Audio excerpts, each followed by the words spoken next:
FARRELL Borealis. Paradigm Expansion.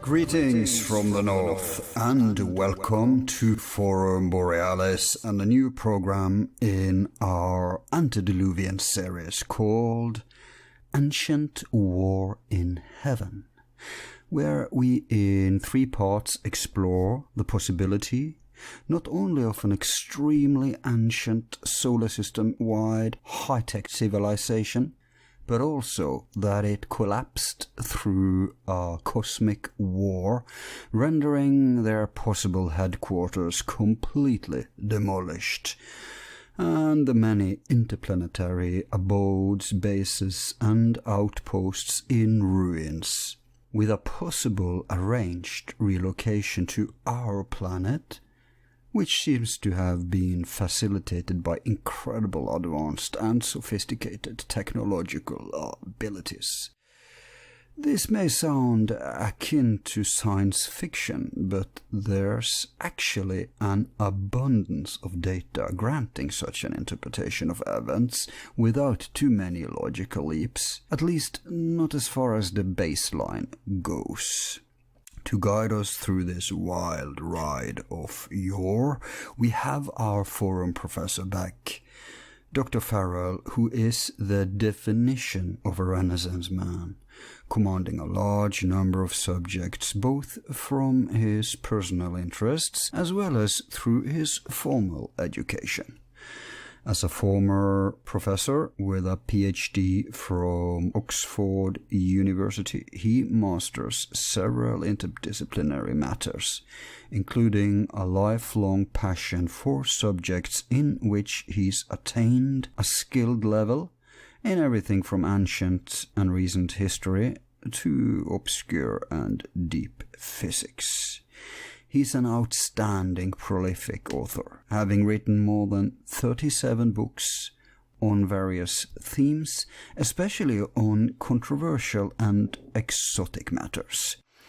He is a respected documents researcher with a mastery of all sorts of primary texts and owns an exceptional ability to perceive new angles in old expositions, connecting seemingly disparate dots and unearthing innovative solutions. On the artistic side, FARRELL is a lifelong classical composer and performer of the cembalo in the Baroque style of Bach. No doubt a major factor to why he captivates our attention, apart from his profound knowledge, is that he's not shy of scenario thinking, but as a good scholar makes it clear when he hypothesizes and what his argued speculation is based upon, allowing us to draw our own conclusions and even pursue further the various loose threads. For more details, check our presentation page of him at our website, forumborealis.net, where you'll find his most complete bibliography online. And you can also visit his own site, an online academy of sorts called Giza Death Star, after some of his early books on the antediluvian topic. Tonight's conversation is based upon one such early book that lies at the center of his 4 main subject pillars, namely the one called Cosmic War.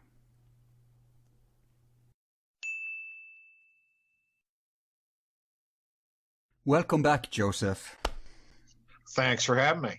Oh, I'm so happy to have you this time. It's been a while.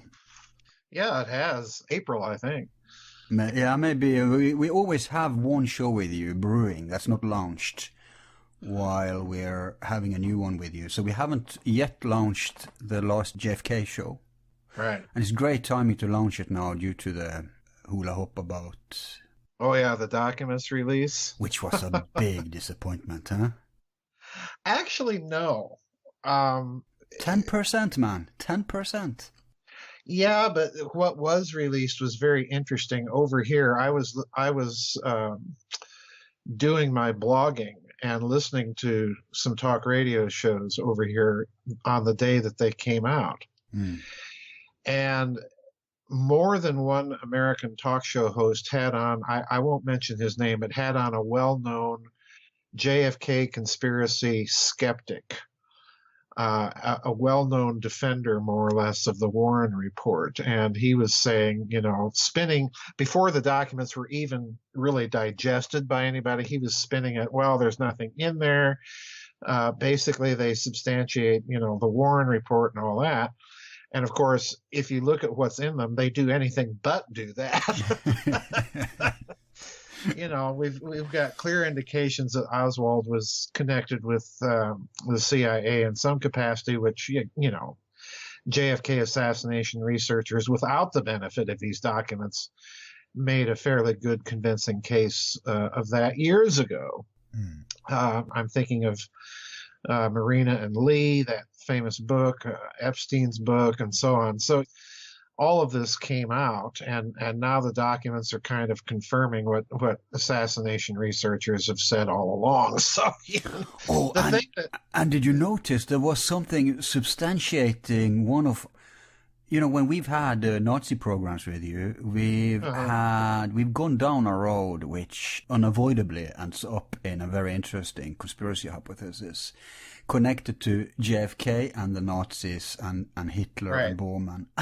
And for some reason, they put in the Hitler survival document. Well, yeah, that's what really grabbed me about these things. You had that field report document from some CIA agent down in Colombia reporting back to Langley that, according to rumors down there, Hitler was alive in some Bavarian. It was hilarious. Even the very sober James Corbett, even he started to get second thoughts about, what is this doing here? I have my thoughts. What's that doing in the middle of a JFK documents release? That really raised my eyebrows. What is this doing? Because I advanced the hypothesis in the LBJ Kennedy book that there was some sort of Nazi connection in all of this lingering in the background that nobody but Mae Brussel years ago wanted to go there. But now we get Hitler survival documents in a JFK documents release. And I thought, well, that's interesting. I mean, there's only three explanations. Either it's a wink. Yeah. Or it's what you say, overseeing when it's a mistake. Right. Well, it's either somebody having a bit of fun, let's sneak that document in there and see what they do with it, or it was a mistake, as you say, or it had something to do with... No, the third is that they want it out there for some reason, Yeah, well, that could be it too. And then you've got the possibility that, well, maybe this does have something to do with the JFK assassination. We just don't know what. So, there's nothing in the documents release that is that's going to overturn, in my opinion, the vast amount of research that's been done since President. No, but I don't think anyone was afraid of that. I think they're looking for confirmations. But of course, when they retain 90% and Trump gave them as much time as they want to doctor it until they're going to consider a new release. Right. And I think we have to also notice that it's not just CIA documents, it's documents from all agencies. Right. So no, I'm not afraid. In fact, it's the opposite. They should be afraid. Well, it's tainted the fact that so much has been held back until they go through it. That means that any release is already going to be tainted and suspect. So I view the JFK documents release the same way I view the Hess documents release, which, is also scheduled for this year. It's already a tainted source. So I'm not thinking that we're going to find out anything new. I suspect there may be one or two little nuggets that will yield some new information, but I don't think it's going to overturn, 60 plus years of, almost 60, years of assassination research. I really just don't see it happening. I hope we get more when Bush Sr. dies. I'm thinking he's one of the reasons. Yeah, I agree with you. I tend to think there's enough already out there implicating him at some level in the JFK matter, and I think to be blunt with you, Al, I think that President Trump's release was a little bit of a message sender to the portions of the deep state that were, combating him. Not releasing all your cards at once, keeping something back. Right. That's smart. Yeah, I get it. With all of the stuff going on in this country right now, with the Uranium One business and the Clinton Foundation and all of that stuff, it wouldn't surprise me that this document's release was part of a much bigger bid.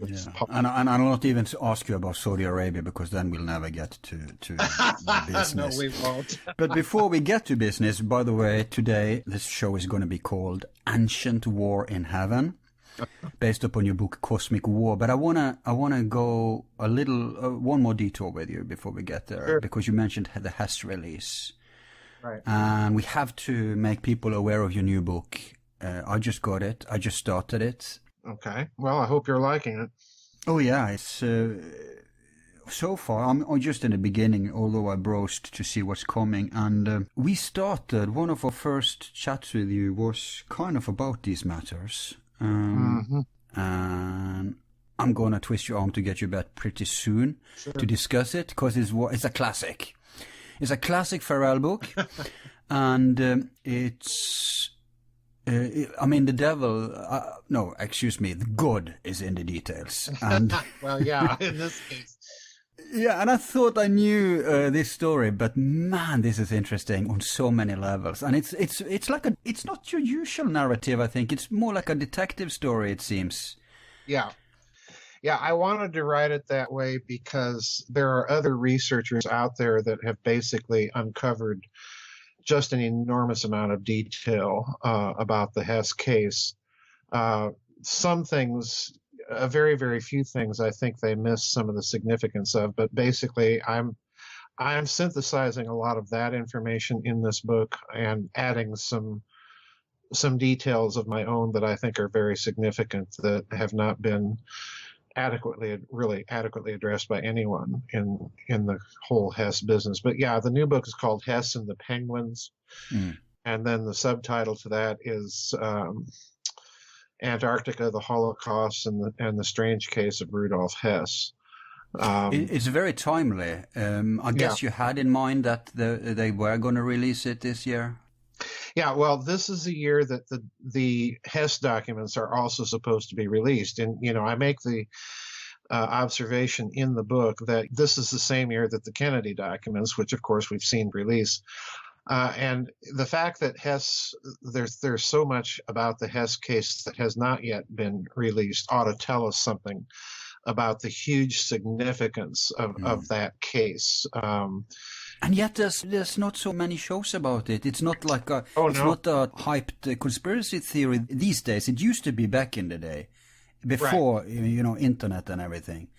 I don't know. I don't keep attention enough, but there's not that much around, is it, about it nowadays? Well, no, there isn't, because people really don't understand really the massive significance of what he was trying to do, what he was trying to head off, what he was in contact with the British.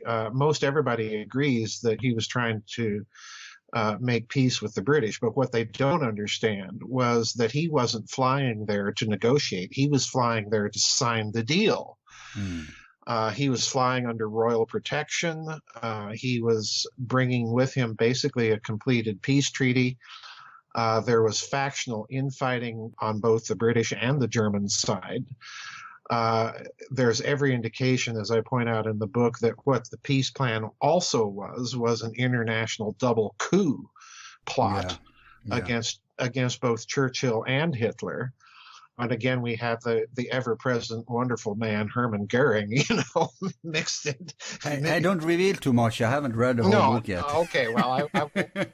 I won't. But yeah, he had essentially negotiated a peace, and that's what he was really there for, is to sign the deal. And But there's a deeper layer here too. And, oh yeah, the horror. and you connected Antarctica to Hess at some point. Yes. That took me by surprise, although we did release a promo where we combined the Antarctica and Hess thing, but that was just intuitive on our part. We had no clue. Right. So we excerpted it, put it into one show, just to spread awareness of us, and that became pretty quickly one of our most popular shows and the most pirated. Huh. And it was about Antarctica and Rudolf Hess. Huh. Now, what happened right after that is that the Antarctica craze took off. I'm not saying it's because of our show, but we were kind of ahead of the meme in a way. Mm-hmm. And so I got a bit discouraged because now it was Antarctica everywhere, right? And so much bullshit too, Yep. But then at some point you connected the dot between Antarctica and Hess, and that was quite a shocker because it was just coincidental that we fused those two subjects into one show. And then you came and blew the bomb in a former show of ours, and now you backed it up with this brick in this book. Yeah. It's a brick. It's one of your classics. And I've told both Lawrence de Mello and Carter Heydrich, I've told them both that my hunch, so I'm very excited to see what your take on it is, but my hunch is that one of those who manipulated Hess in this affair was Bormann. I think there is a possibility, but the trouble is Hess is not the fool that he's made out to be. He is actually a very unique man in the Nazi hierarchy. He was multilingual, for one thing. He spoke Arabic, he spoke French, he spoke English, and of course he spoke German.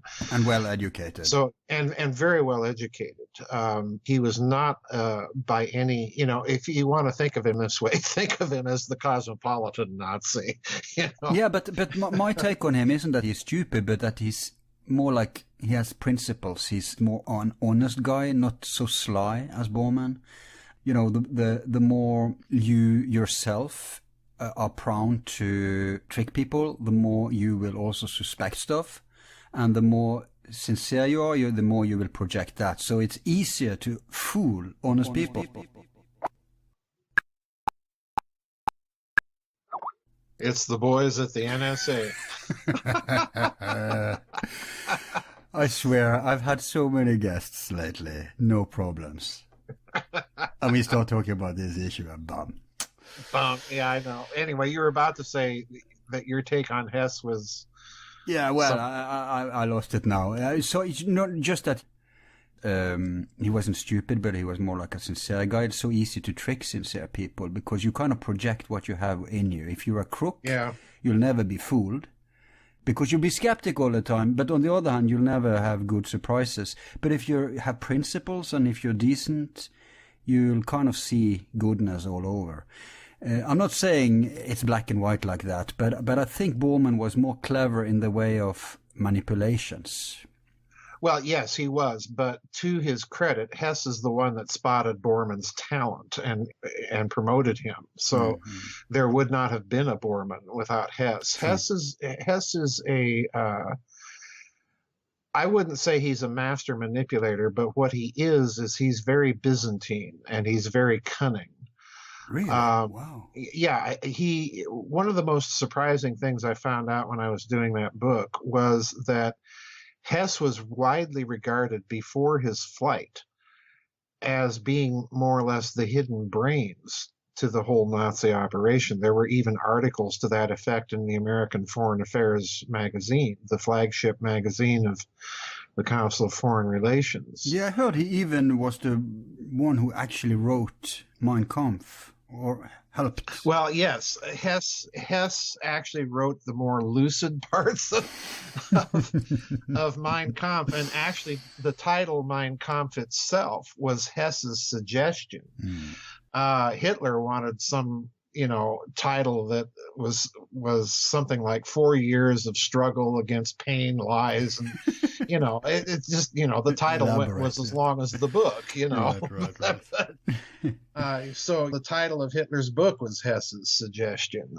Some of the very familiar trappings of the Nazi Party were introduced via Hess from the Tula Gesellschaft. So he was clickbait master of the day. Yeah. That's a very apt way of putting it.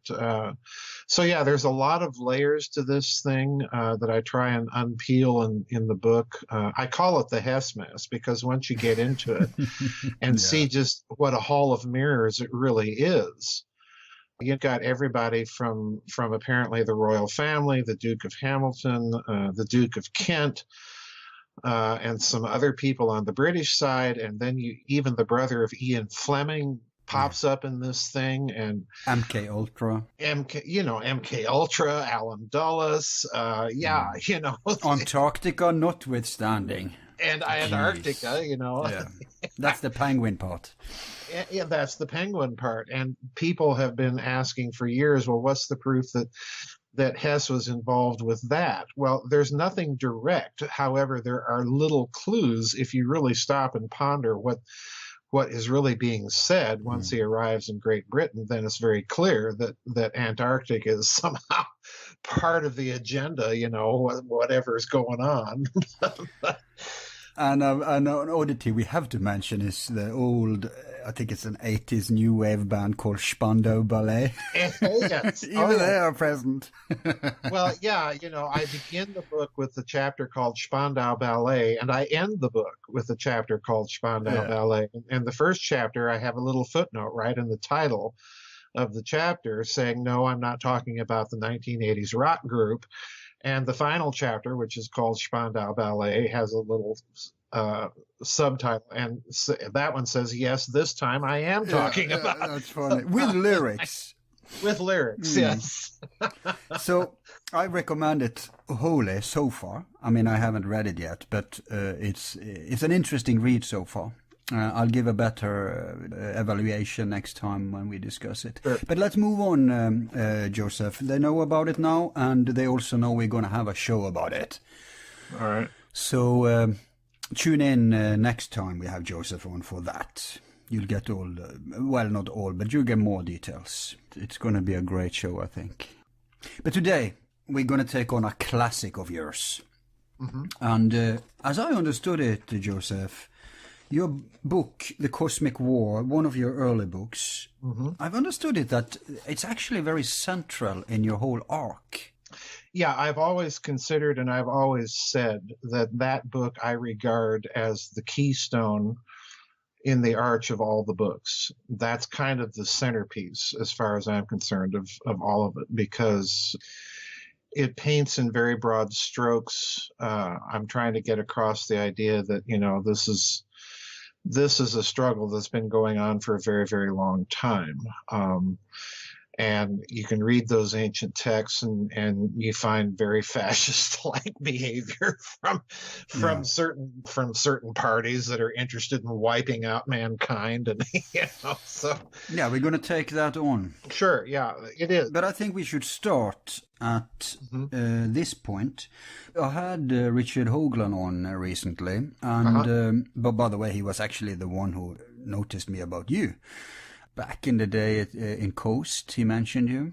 Mm-hmm. That's how I discovered you. And back then, you were rather obscure. You had a few bite shows out, that's it. But another guy that I picked up from him is Tom van Flandern. Yes. And that's where I think we should begin, because Tom van Flandern had a brilliant book that I think I even bought him before I bought my first book of you. That book is called... well, you can tell us what it's called. Van Flandern's book is crucial. Let me see if I can find it here on my shelf. Exploded Planets, Missing Comets, and Dark Matter. Missing Planets, Dark Matter, Missing Planets, and New Comets, I think is the title. I always get confused trying to remember the order of that, but it's I'm pretty sure it's dark matter, missing planets, and new comets. I'm looking for the book on my shelf and I can never find it. Me too. I didn't find it, so I just threw the ball over to you, but that didn't help. Well, that's an interesting book because Dr. Van Flandern, he died just very recently, not too long ago, but he was the former chief of the U.S. Naval Observatory. So he was, he was not a fly-by-night. He was not someone that was, so to speak, on the fringes of science, but very much part of the mainstream. But what he did in the book was he rehabilitated a theory that early 19th century, very late 18th century, and early 19th century astronomers had proposed when they had discovered the first asteroid. Because there is a law in astronomy called the Titius-Bode law. Yeah. And it's basically a very simple law of harmonics that, based on the orbits of the planets, which are all harmonically related in a nice natural kind of arithmetical progression. The law predicted that there should be a planet in the asteroid belt of the solar system. And astronomers were mystified that there wasn't until they found, the first major asteroid, the asteroid series, I believe it was. Yep. Which we believe is the biggest chunk of what was once. Yeah. Well, once they started finding the asteroids toward the late 18th, early 19th century, then they advanced the hypothesis, well, what we're dealing with here is obviously rubble from a planet that used to be there that, for whatever reason, exploded. And Dr. Van Flandern revived that theory because what he did was he took a computer program and sort of punched in the orbits of known comets and traced them back to a point of origin in that orbit of the solar system where that planet used to be. And lo and behold, when he did so, he discovered that 2 dates for the explosion of that planet fell out of the calculations. One date was about 3.2 million years ago, and the other date was about 65 million years ago, which was kind of his preferred date in a certain sense because that corresponded more or less with the KT boundary layer. There's a layer of sediment, silt, and so on in the geographical evidence on the Earth, the stratification evidence, that corresponds with the extinction event of the dinosaurs at about 65 million years ago. Yeah. And he correlated a lot of other data to back up his assertion that, this exploded planet hypothesis needs to be looked at again and seriously considered. Let's pause there before you move on. Sure. Because there's some aspects I want to blow up here. First, Titius-Bode law. It's actually, of course, astronomers, mainstream scientists, they hate something that's harmonic and orderly and makes sense, right? So they try to bury it, but it's got a new revival because, actually they discovered a few more planets due to this. I think it was Uranus, Neptune. But now that they have found another planet out there, that they suspect is out there, that correlates with the Titius-Bode law, but they don't want to talk about that because they don't want us to, believe in that principle, because that could point to some kind of order. And it is a Pythagorean principle, and Pythagoras launched the word cosmos, which means beautiful order, well-arranged order. So just so people are clear, the whole asteroid belt between Mars and Jupiter, Van Flandern discovered would have been one big planet, and that you can calculate the comets, the asteroids, and also other strange objects, not belonging, rogue objects in our solar system. They all match mathematically to that one, to those 2 points where they could have had their origin, and that's extremely significant. It's extremely significant because what he then goes on to do is, all right, well, if the planet blew up, why did it blow up? And this is where it gets very, very interesting. And this is kind of how I review it in in the book, The Cosmic War, because the first thing he posits is that there was some sort of natural reactor in the core of the planet that went critical and the planet blew up. And he's thinking in terms of, if you read the book, he's thinking in terms of a fission reactor. And there are such things. There are natural reactors on this planet, or evidences of natural reactors that used to be there, most principally in Africa, but there's a few elsewhere. So it's not an unknown phenomenon. Mm.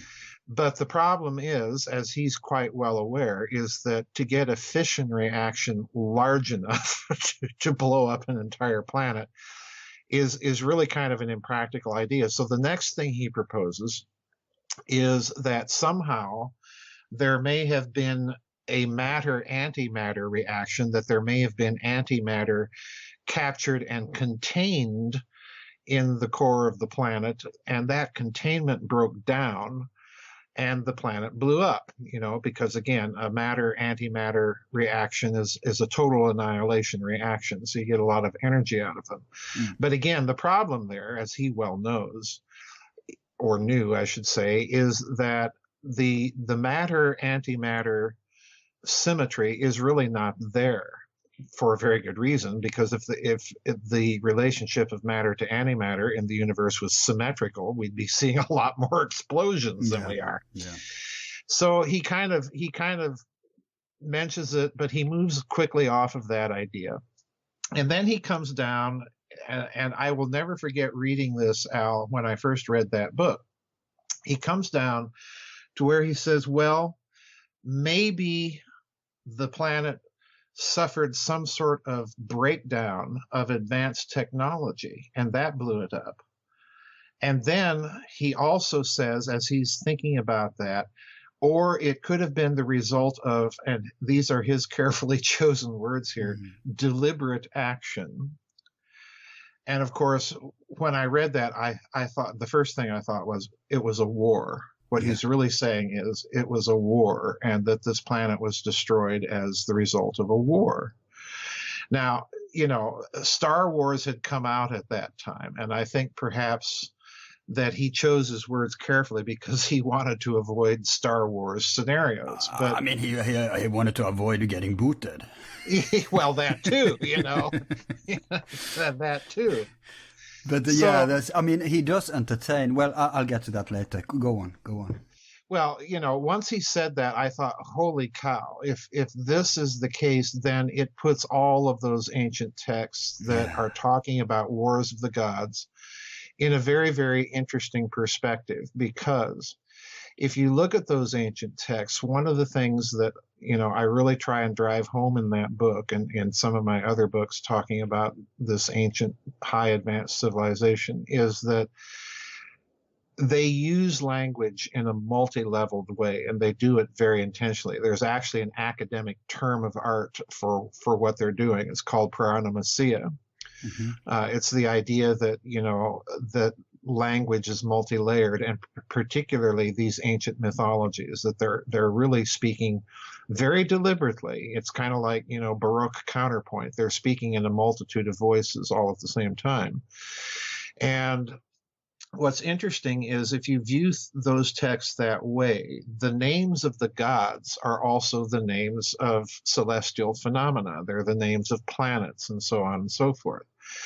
So once you start viewing things that way, then you're looking at these ancient texts in terms of the wars of the gods being actual wars, but wars that were fought, so to speak, between the planetary superintendents. In other words, it was an interplanetary war, and it was fought right here in our solar system. Mm. And as I like to put it in, the Giza Death Star Deployed, if you view things that way, then the galaxy that was far, far away is far, far away in time, because what Lucas is talking about is actually right here in the solar system, that there was a war, a planet was deliberately destroyed in the course of that war.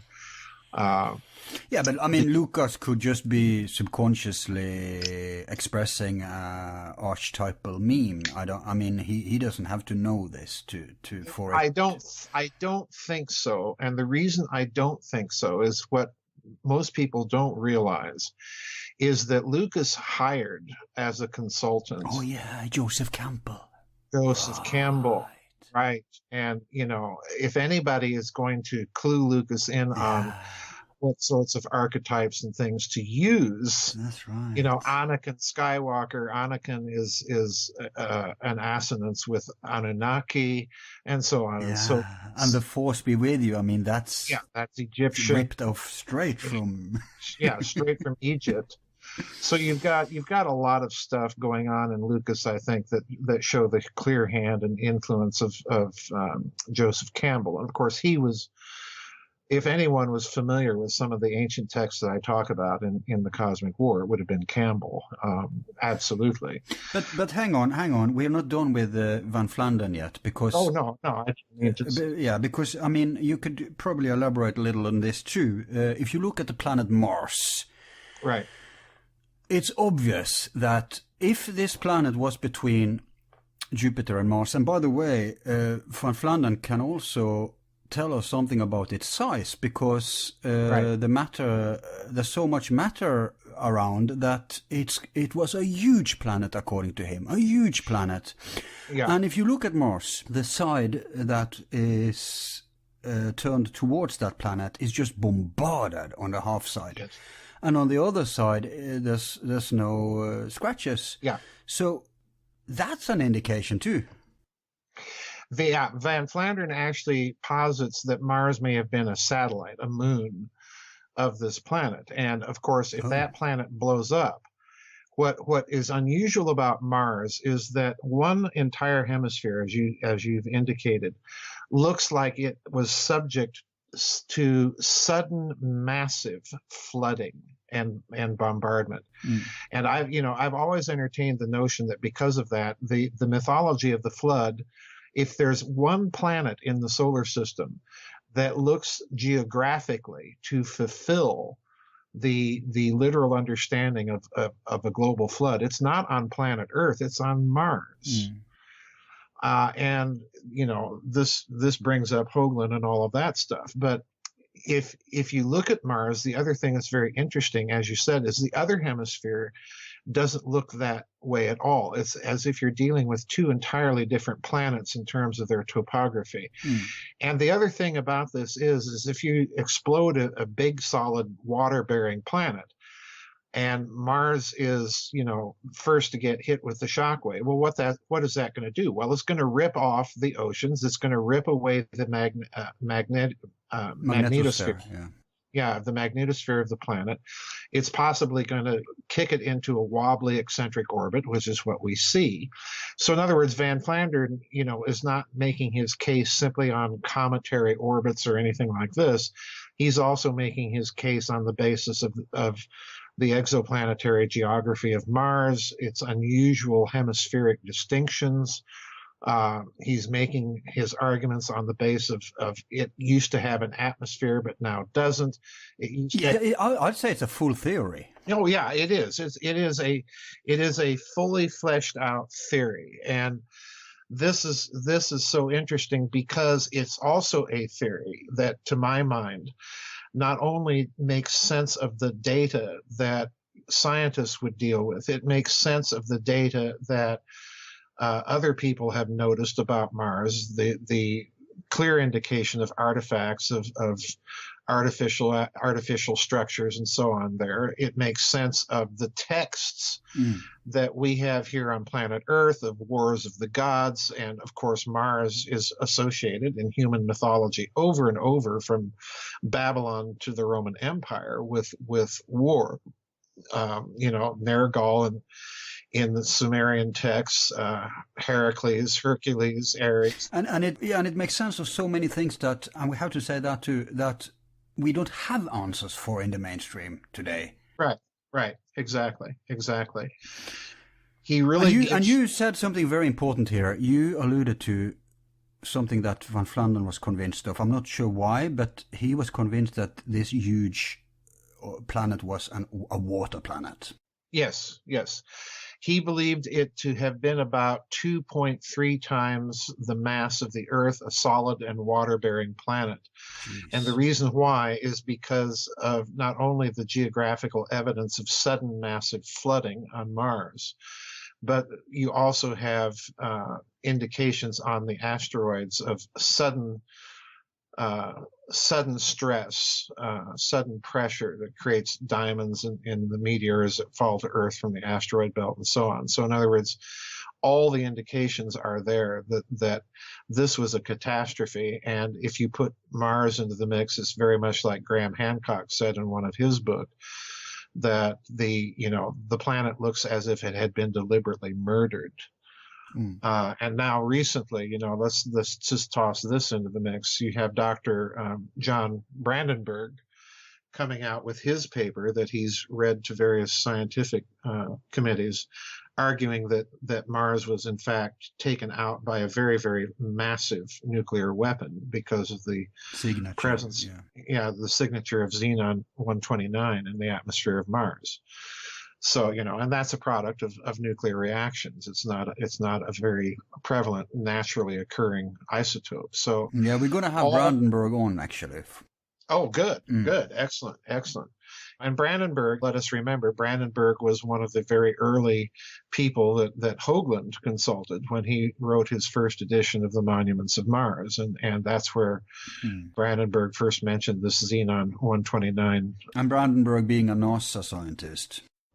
Well, Brandenburg is connected to the Black Projects world. He's worked at Los Alamos. He's been a plasma physicist and worked on, some secret projects. So he's not, again, you're not dealing with someone that's so to speak, on a fringe scientist. He's the real genuine article. So everything is pointing, this is the bottom line, everything is pointing to a major planetary catastrophe in this solar system eons ago. And that catastrophe in turn affected Mars and would explain why we see not only evidence of artificiality there, but some of that artificiality looks as if it had just been ripped apart by something catastrophic and sudden. Now, before we go to the consequences that would have had upon Earth, which will be, an important focus here, we should also mention that Van Flandern, I mean, the whole book reads more like a scientific study, but yes, he does entertain a little popular thing that's very exciting for us laymen, and that is he does entertain, could this planet have life? And could it have intelligent life? And as I understand it, it's had to have a very heavy gravity. And I can't recall, it's so many years since I read the book, but I seem to recall he entertained the notion that it could have harbored giants. Well, no, I think you may be confusing that with my book. I don't recall right offhand that Van Flandern entertains the idea of giants. I think he does suggest that in that kind of gravitational environment, that there are two possibilities that might have occurred. And I mentioned these in the Cosmic War. One would be that if you are living in that extreme gravity, you might have people that are much shorter than we are, or you might have people that are much larger and taller than we are with a bigger bone. There's two ways to rationalize this. Yep. And I find that very interesting because, of course, you have on this planet, you have some evidences of large hominid beings that you find it in Indian lore and Native American Indian lore. You have Columbus referring, to seeing giants when they got here to the New World. Oh, you have it all over the place, man. Cyclops, it's all over. You name it. Yeah, exactly. So you've got, again, another little data point that correlates very nicely to his hypothesis, his theory about all of this. So that's kind of my point of entry. I mean, we have both on Earth. We have short people, right, and we have huge people, and genetically we have that too. Well, the interesting thing is if you look at the old Babylonian cylinder seals, royalty cylinder seals, you'll find something very interesting. The king in those cylinder seals, the big man, quite literally, is the term for a king. Well, you look at those cylinder seals and you'll see these big humans sitting on their throne with a tiny little kind of human figure approaching them. And the academic approach to that is, well, they're simply stylizing the representation of the king. But when you throw in big planets that may have had big people, you might be dealing with a real depiction there rather than simply a stylized representation of royalty. It may be that there really were people that big, and you certainly have the biblical texts refer to giants and so on and so forth. So it's not... Yeah, and we know the obsession about preserving the royal blood, the genetic line. Right. That dovetails with, people, if huge people came here, over time they would be integrated, but they would want to preserve as much as possible their culture, their tradition, whatever. Right. Also, I seem to recall the anthropologist found ancient race of little people somewhere in the East. I believe it was Indonesia. Yeah. Yeah, they're the so-called Hobbit. Yeah, so we know that it's possible for Homo sapiens to come in all shapes and forms. There's nothing exotic about this notion in itself. Right. The only thing here is, if this planet had intelligent life, would they, especially if it was taken out artificially, then it stands to reason that they would have the capability to leave that planet. Sure. Yep, exactly. And also know about it in advance. There would be survivors. Exactly. Well, I think when you get right down to it, Al, if you look at all of the research that has been done by people like Mr. Hoagland and other people on exoplanetary archaeology, you certainly have anomalies on the moon that indicate some sort of artificial structure, the Blair Cuspids being the most famous and undisputed example of that. You certainly have oddities on Mars galore. The more you look, the more you find. And there's Saturn's moon, Iapetus, that looks everything like, George Lucas's Death Star, makes you wonder what he knew and when he knew it and how he knew it. You've got all of these anomalies in the solar system. So I have no trouble thinking that we're living inside a vast solar system ruin of something that may have been truly interplanetary at one point, very, very long ago. Yeah, I see your moon anomalies, and I raise you. Who built the moon? I mean, the whole moon in itself is such a weird. Have you read Christopher Knight's book called "Who Built the Moon"? I've read it, but it doesn't take much thinking to realize that the moon is a very, very strange thing in itself, doing some very, very, very strange stuff. Yeah. Notwithstanding the artifacts. The old adage is the only thing that gives me a headache, supposedly said by Isaac Newton, is the moon. Yeah, but I mean, if someone actually can explode a planet, it's not that far-fetched to deduct that they could probably also manipulate huge objects like the moon. Sure. Well, obviously the moon was manipulated, and here's why. And I don't even have to go any further than Isaac Asimov to point this one out. And again, a reputable scientist, in addition to being a well-known science fiction author, because he points out that if the moon was fissioned from the Earth or had been captured, the capture model of the moon, by the Earth's gravitational field, the orbit that the moon would have would be far more elliptical than it is. because as it's entering the gravity well of the Earth, it's going to accelerate and it's going to kind of wobble in a big ellipse, around the Earth. But no, what you see is the moon is in a very circular orbit around the Earth. And that's next to impossible with the capture model unless somebody put on the brakes, and parked it there quite literally. And in addition to that, it's at the exact required distance from the Earth so that during solar eclipses, the silhouette of the moon blocks out the mass of the sun, leaving only the surrounding corona.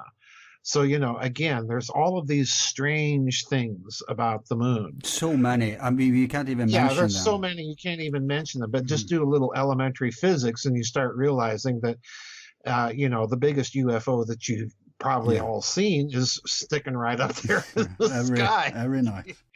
Every night. And we're going to try to have Christopher Knight on for... I mean, he's not the only one who wrote a book like that, but at least he's one we can get on. Well, the first ones to propose the idea were the Soviets, believe it or not. Back in the 70s, the Soviets, a bunch of Soviet scientists, astronomers, actually published an article. It was in the English language edition of Sputnik. Right. But it had been published inside the Soviet Union, and, they just came right out and said, this thing may be just a big, huge artificial spaceship of some sort because what it's doing is just too weird. They came clean about it. Wow. Yeah, they came very clean about it. In some instances, it's amazing to me that when you really want to get out of the box thinking that's accepted as part of the mainstream just because of the common sense of looking at what the moon is doing. Yeah, but common sense doesn't have a big role in mainstream. Well, not in this country. No, and in the whole West nowadays, of course, we're all, part of the same quote-unquote country. But here's my thinking, and now we're going to hypothesis here. Now, if there's an advanced race of beings, if they can explode planets, and when we also see the fact that there wouldn't be life on Earth if it wasn't for the moon, you alter the moon a little bit and it's all a closed case. So it's thanks to the moon there is life on Earth. Now, I think those two data points are suspicious because here we have a huge water planet, and we all know that for a planet to harbor life, it has to have water. And so, and that planet is gone. And then we have another planet closer to the sun, taken care of by the moon, also being artificial, just like the explosion. I mean, there could be a relation there, right? Oh, absolutely. Absolutely. One of the things I point out in that book and in Giza Death Star Destroyed is that there are mythologies around the world about a time when the moon was not there. The Greeks have such a mythology, and in the Hindu literature, you'll find the expression "the old moon broke." Right. What does that mean? And what made it break? And what? Yeah, exactly. What made it break? You find all sorts of this strange stuff. And while we're talking about moons, let's talk about Phobos and Deimos. The two moons of Mars. Because I go into this in Covert Wars and Breakaway Civilizations. The interesting thing about Phobos and Deimos is that it took so long to discover them. The telescopic technology existed in the 18th century for those things to have been clearly seen. And, there were astronomers and scientists looking at Mars through their telescopes, and yet they were not discovered until the late 19th century by Asaph Hall. And this raises the question, well, why weren't Phobos and Deimos seen? Well, again, it was a Russian, a fellow by the name of Shklovsky, whose book was incidentally translated into English by Carl Sagan. But it was Shklovsky, a Soviet astronomer, who actually proposed the idea, well, they weren't seen because they weren't there. That means someone parked them there at a certain point. The Martian version of Black Knight. Yeah, the Martian version of Black Knight. And it gets really strange because Jonathan Swift, the British satirist that wrote Gulliver's Travels, mentions in Gulliver's Travels, before Phobos and Deimos have been discovered, he mentions their orbital periods. Right. So again, how do you get this happening? Well, very clearly something is going on. Somebody's covering something up. And again, it was Shklovsky that pointed all of this out about Swift and Gulliver's Travels and the two Martian moons. Oh. So yeah, there's a lot of mysteries in the solar system, and the moon, being one of the biggest, doing what it's doing. Yeah, and at least closest. And the closest, absolutely. So so that could have had a relation right there. Now, one of the first criticism that comes when you flaunt the idea that it was artificially exploded is that conventional thinking people say, oh, but there's nothing that can explode. So what mechanism can explode a planet? Well, I think you're dealing with a mechanism that would, by the nature of the case, had to have relied upon the zero-point energy or the vacuum energy, whatever you want to call it, on manipulating the fabric of space-time itself, and doing so in such a way that it's loading energy into the planet through the phenomenon of resonance and reaching a certain point where the planet is unable to damp that energy and simply explodes. Now, interestingly enough, in the Giza Death Star destroyed, I look at the fourth tablet of the Babylonian epic, the Enuma Elish, which is the tablet dealing with the destruction of Tiamat by Marduk. And if you read it carefully, and read it not as a creation epic, which is what academics tell you it is, but read it for what it really says. It's a war epic. Mm-hmm. And if you read about the destruction of Tiamat, what's very interesting is you have the expression that Marduk is driving winds, plural, winds into the planet.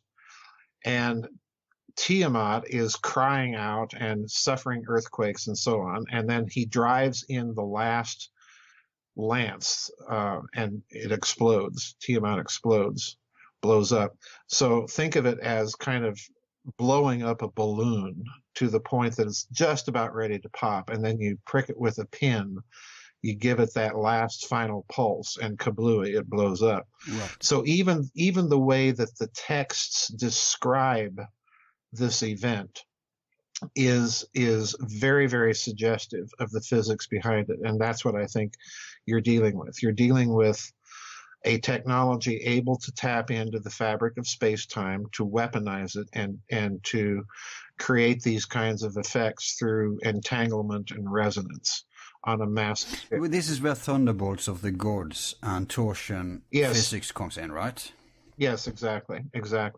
This is why, if you want to get right down to it, Al, this is why if you look at the order of books, and I've always told people the order is very deliberate. I wrote the two pyramid books first, and then I wrote Reich of the Black Sun. I plopped the Nazi thing right into the middle of it, and then I went back to the pyramids. Then I wrote SS Brotherhood of the Bell, and then I wrote Cosmic War, because what you're dealing with in both cases, I think, is the same type of physics. You're dealing with something that can manipulate the fabric of space-time. And once you've said that, if you admit a technology that can do that, then you have the potential to weaponize that. And if you weaponize it, you're going to make a hydrogen bomb look like a kitchen match. Exactly. And this is apart from the fact that such a technology would bankrupt the current elite. Right. It will also risk the life of everyone on Earth. No wonder it's suppressed. Oh, yeah, absolutely. They have to suppress this stuff. Tesla is a case study here because, and I pointed this out years ago on Georgianne's show, Tesla's a case study here because he made the boast one time, give me time and resonance and I can split the planet in two. He said that? Wow, I didn't know. Oh, yeah. Jeez. Oh, yes, absolutely he did. He didn't have a chance. And Yeah, and this is, I think one of the reasons that he was suppressed in so many ways is Exactly. because they realized that, we don't have any way to control this technology if it proliferates. Now they do. They've got their global surveillance network and so on and so forth. And it's interesting that once we see this global network of surveillance being put into place, what do we also see happening? Well, we see more open and public discussion Yeah. of precisely these types of technologies and these types of capabilities. Yeah, they don't kill off all the inventory immediately anymore. Right, exactly. They do everything else, but at least they live. But I have to take a little short step here because I'm thinking if I were a person with influence in charge of these things, I'd say it is possible to monetize it, because what you can do, you have nuclear facilities that are well guarded, right? So instead of releasing gizmos you can put in your car or whatever, just make, let's say, a point of free energy supplier that's protected like a nuclear facility, Right. and then hook up a city to that. Sure. And you could place that around Earth, and then you could monetize it as you want yourself, even though it costs nothing, right? Well, this is So exactly. it should be viable in some sense. This is exactly what Tesla was up to with his wireless power broadcast system.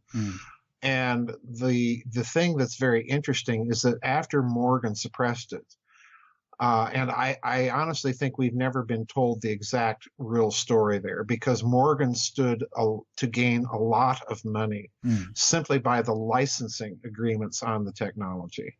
So that the idea that he suppressed it was because he couldn't meter it, which is what we've always heard. No, I don't think this is the case. I think that Morgan probably understood or had someone tell him that, hey, you can weaponize this stuff and it probably wouldn't be very good if it fell into the wrong hands. And after the suppression, it's very interesting. Tesla came out and did a number of articles in various New York newspapers where he pointed out that, yeah, you could take this system and weaponize it and use it as a means of policing the world. If somebody was too belligerent, then, just withhold the power from them or use it as an actual offensive weapon. So again, he's admitting a lot of things that sounds to me he's trying to sell it to the people with that mindset. Exactly. I think that's exactly. But even that wasn't enough. Right. Well, supposedly.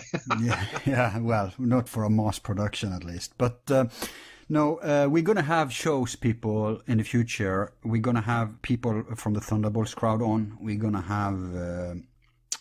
I hope we can have you back too to talk about free energy. We're going to have some of the free energy people on. What's her name? Jane Manning, I think. Oh, Jean Manning, yes. Yeah, but she's a little busy with a new book right now. But we're gonna have, so we're gonna we don't have to explain all these details today, because people can tune into the shows where we micro focus on this technology. We'll just make them aware that there's a case for this to be possible, if nothing else.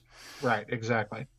Now, I think a very important step forward here, because, like you said, you've had shows with Georgianne about this, and I mean, you've had innumerable shows with her about this, and I really recommend you're let loose, you're in free flow, and you go in very many details about the cosmic war and all that. So, and it's still out there. People can go in and check those shows out. We can't even pretend to go into these details with you.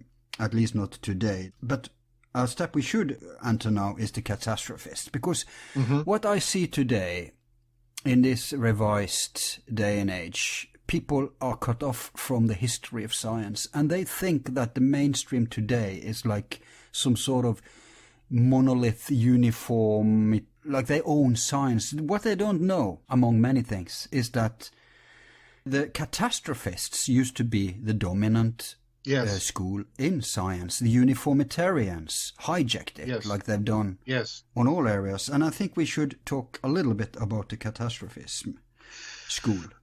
Well, the catastrophist school has been getting a bit of a revival not only in the alternative research, but a bit in mainstream science. But I want to concentrate on its effect in alternative research because I'm obviously not a catastrophist. The biggest name out there, I think, that's made the Hang on, you're not a catastrophist? No, I'm not. But you're not a uniformitarian. No, I'm not. Oh, I see. You distinguish because of the intelligence catastrophe versus the natural catastrophe. That's it, right? Exactly. Yeah, okay. Exactly. Fair enough. In the You're still a catastrophist in my book, though. Well, yeah, but the catastrophe we're talking about is the result of a war. Yeah. It's not the result of electric universe theory or anything like that, although I do discuss that as well in the book. But what I'm getting at is that you have a number of people who are arguing that these planetary catastrophes, like exploding planets, are the result of acts of God or acts of nature, natural catastrophes. The classic Velikovsky. Well, Velikovsky, Zecharia Sitchin being another example. For him, Tiamat was collided with Nibiru, and that's the reason that planet exploded. But he has an interesting detractor, Alford. Yes, Alford is another one. I would regard Alford as the major catastrophist today when it comes to examining texts from the standpoint of that model. Okay.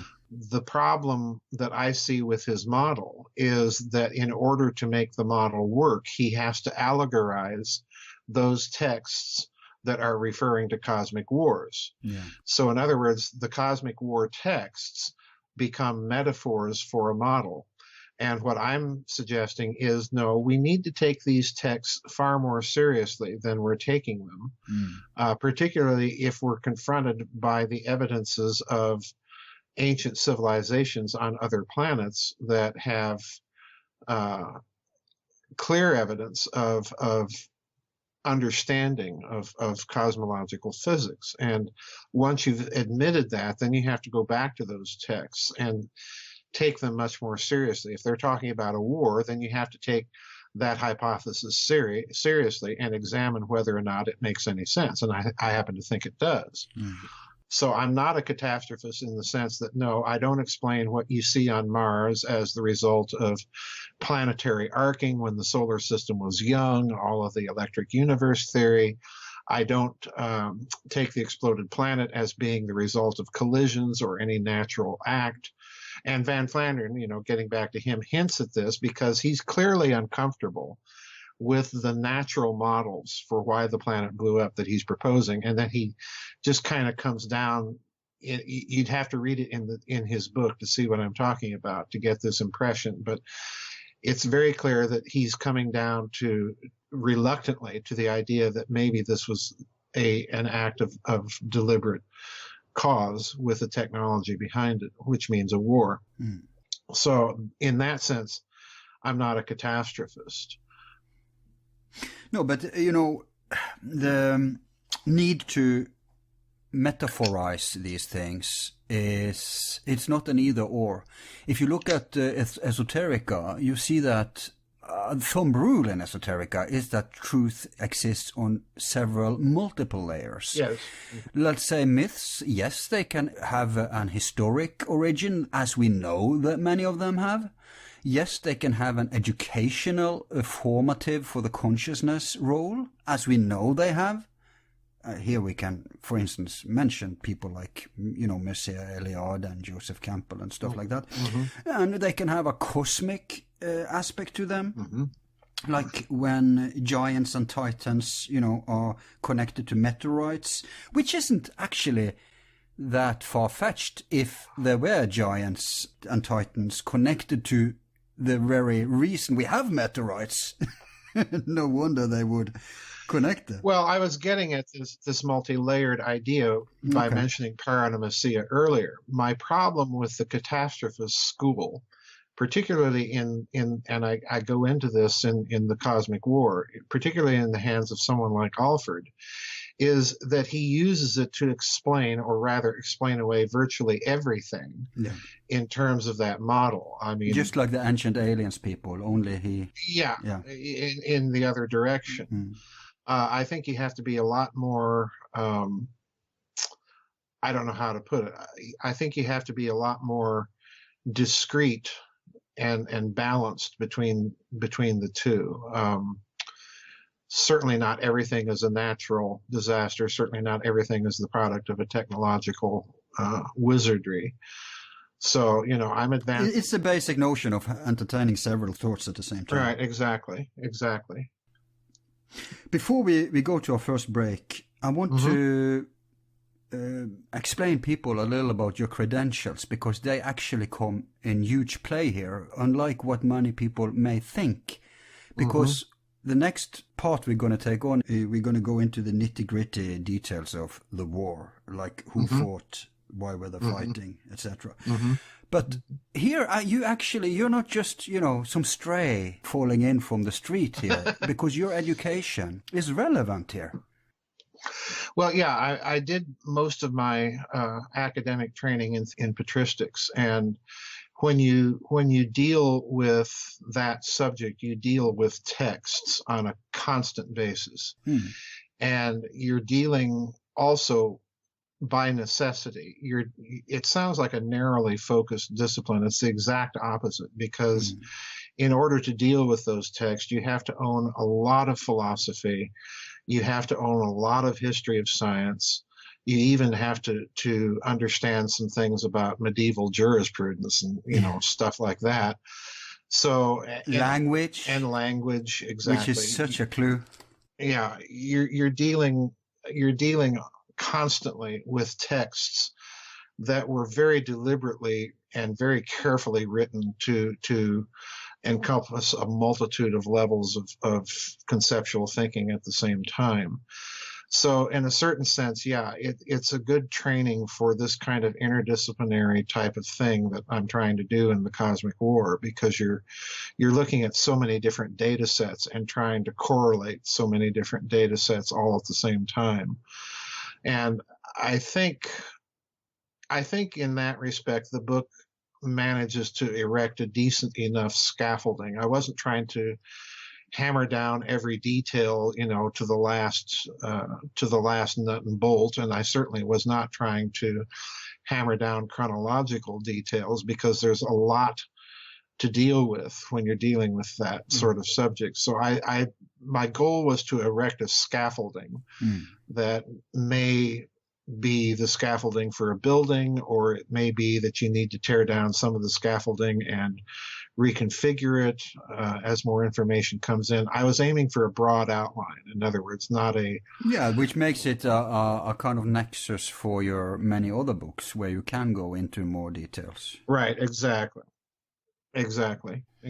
But at some point, I mean, it's funny because your field is not exactly one that, interprets these things in the way you've done. So at some point you must have an awakening, a sudden one, a gradual one. But was it very early where you started to get uncomfortable about? I've never, quite the opposite. I've never had the view that any sort of traditional exposure to theology is inimical to this sort of stuff. Quite the opposite, because you find, if you read some of the patristic texts, particularly very early ones, you find them speculating about all of this stuff, because they're reading about giants in the Bible too, and they're wondering, well, what does this mean? And it's not that they're closed to the idea of these civilizations. You find quite the opposite of what most people think is the case. So the problem is actually not the thinkers of the past that you study. It's more the modern people whose hand it's in today. Yeah, exactly. It's really kind of interesting to me, being someone familiar with patristics, how many times people will say, well, this is going to be hostile to traditional religion. And I'm not bothered by it at all because, I've read these people and they wouldn't have been bothered by it either. So, in fact, you're a traditionalist here. yeah, I'm a traditionalist. You're standing on their shoulders. Yeah, I'm a traditionalist, very much so. But obviously they couldn't entertain technology back in the day, but still they went as far, as they could. Yeah. Yeah. And I think this is what emerges from the text that I do examine in that book, is that obviously they're describing things that they don't have a technical language for. So they're describing them in the most technical language that they have available to them, which is usually the language of religion or metaphysics. And they're describing things analogically. Marduk and his winds destroying Tiamat. Right. But if you stop and think about it, well, what's a wind? It's a longitudinal wave. It's a wave of compression and rarefaction in a medium, in this case, air. So it doesn't take much. You just have to kind of learn to look at these texts in an analogical fashion and understand that they may be describing real events in the best language available to them. And what you're doing is you're taking that clue and simply reinterpreting things along a more modern scientific paradigm. So it's not that difficult. No, in many ways, it's actually natural, because many people accuse us of projecting our current paradigm back in time. But what they miss in that accusation is that we have access to both these aspects of reality today. And if indeed there has been an advanced civilization, then they too would have both those aspects. So that actually just means that we're in a better position to decode this, taking into account the current. And the problem with the mainstream is that they refuse the current because of another big lie, namely that we were primitives and never had access to this. Bingo. It's the uniformitarian progressivist paradigm that really is how they're interpreting things. In other words, they've got their own spectacles and they're looking at things a certain way and amassing evidence for that case. But if you take the paradigm that there was a very high civilization and it blew itself apart, then its mythological texts will only reveal themselves over time as science crawls back to the level it once was at. And I think this is clearly what's happening, not only in terms of talking about cosmic wars, but certainly in physics itself. Ever since the advent of quantum mechanics, increasingly they're having to deal with the reality of consciousness and the reality that consciousness isn't encapsulated or enclosed inside of our skull. Increasingly that paradigm is breaking down because it's not making any sense. So again, I think it's a case that we're crawling back to a level that we were once at, rather than we're, reading things into these texts. And again, people have to read the book to understand the texts I'm dealing with and how I'm dealing with them. And I'm certainly willing to admit that what I'm doing is speculation, but I want people to understand that it's argued speculation. It's not just willy-nilly, that there's actually a process of reasoning behind it. And it's relating to actual data. That's the point. We are in many ways more rational than the mainstream, or all of us who entertain these renegade from the mainstream notions, because we take into account the suppressed data, which actually just in the field of anthropology, like Cremo told me that if you compare the complete find of what substantiates the mainstream narrative, and you compare that, you lay it out on a table, let's say, and you compare it to all the anomalies, there's twice as many anomalies as there's mainstream. Exactly. It's Which insane. means Yeah, it is, and it means the paradigm is broken, quite frankly, Yep. and you need a different paradigm. Slowly, that academic narrative is breaking down. At the cost of people. Yeah, exactly. Max Planck said it best. What does it take for a scientific revolution? And his response was a lot of funerals. Well put. I really do think that this is the case, that it is beginning to break down. But it hasn't broken down completely. It's probably going to hang on for dear life, but it's getting to the point that the anomalies are piling up, and the standard academic paradigm simply can't handle them all. No, there's so many cracks. Oh yeah, absolutely. And their last card is brute force. That's how they're maintaining the current status quo now. But yeah, exactly. That can't stand in the long run either. No. I think this is the place where we'll take our first break, Joseph. All right. And when we come back, we'll go into more details about the who's and whys and the wherefores. All right. I'll see you in a few minutes. Yep. Stay tuned, people.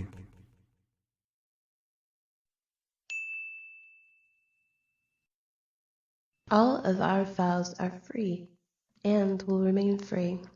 If you like the show, you can show support by donating $1 to help with expenses. Just use the PayPal link on our website, YouTube channel, or Facebook page. Thanks.